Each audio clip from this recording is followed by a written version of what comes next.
the real revolution happened with the advent of rock and roll. And one of the biggies was in Memphis, Tennessee, was a guy by the name of Rufus Thomas. And Rufus Thomas actually had a hit record called Walking the Dog. If I run my hands in my pocket right now and I had $5,000, what would I have? Somebody else's britches on. He ended up as a disc jockey. So we know him in this, Memphians know him as an entertainer and a disc jockey at WDIA. The world knows him as Rufus the Dog or the Funky Chicken Man. Rufus was just a guy who literally could do both things, which is what I wanted to do. I mean, not everybody is good at everything, but being good on the radio and also being a fabulous, musical artist doesn't always happen, and he was that. He was that great songwriter, and his early days in radio were pivotal in what is now known as blues, really. Top of the morning to you, my friends, from the home of colorful old Beale Street, the place where the blues began in Memphis, Tennessee.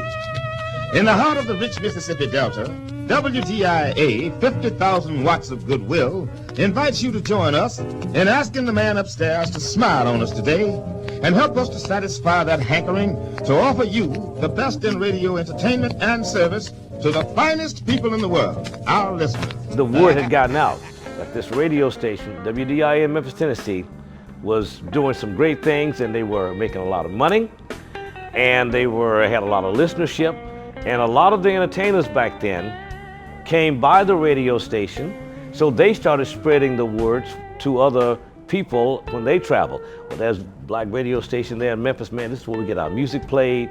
So that's, it was the beginning of black radio. There's nothing like it. Memphis, people kind of forget about it. But man, the world would be an entirely different place without the music that came out of Memphis radio. When I was growing up, I remember at one point in time when there were some older kids in the neighborhood and they had a 45 player in their cars, and they would have reverb units as well. So a lot of the songs would sound that way, but Sun Studios was the original for that sound. People in the 50s were so stifled with what they were able to express, and rock and roll, and Elvis in particular, was a very easy entry point to start letting that stuff out. And that's one of the reasons a lot of people had issues with Elvis. He encouraged this bad behavior, Elvis got young people to listen to AM radio. I mean, before Elvis, in my opinion, because I'm too young to remember, all of a sudden you could hear, young people could hear music they liked, This guy is shaking his hips, this guy's playing rock and roll. There was the Sinatra kind with Tony Bennett, that kind, and then all of a sudden when Elvis hit, they started to lose their appeal to the listening audience, as quality as they were.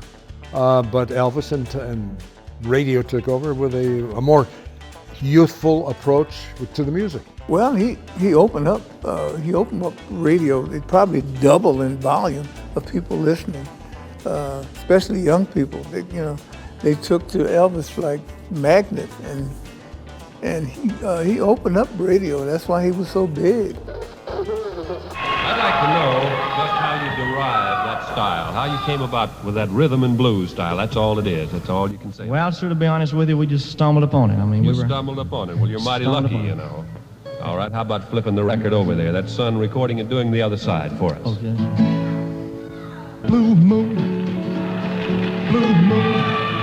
keep shining bright.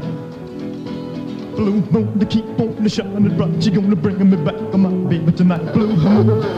I mean, no more hand in the cardigan sweater with Elvis, and yet it opened the door, to Little Richard and another black R&B artists. At JBK, they had a guy named Jack the Bellboy, and I remember listening to JBK, and they played some what they call race records.